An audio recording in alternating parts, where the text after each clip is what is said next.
Hello guys, welcome back to the channel. In this tutorial, I'm going to show you how we can track changes in Google Sheets. So let's get started. Here I have opened my spreadsheet in my Google Sheets, and if we want to track changes, the first thing we have to do is clicking on this clock icon. So just click on it and you will see the version history. And these are the user that who added this Google Sheets. And if you want to see the changes, you can simply click on this date. For example, I'm gonna go with this date, and this is the edit made by this user. And if you want to restore this version, you just need to click on restore this version, and you can scroll down to see another edit or another version.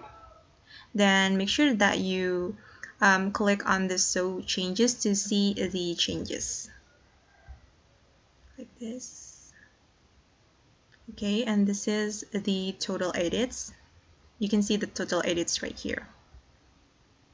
Alright guys, and that's how we can track changes in Google Sheets. I hope this video will be helpful for you. Thank you so much for watching, and if you find this video is useful, don't forget to hit the like button, leave your comments, and also subscribe to the channel. See you in the next video.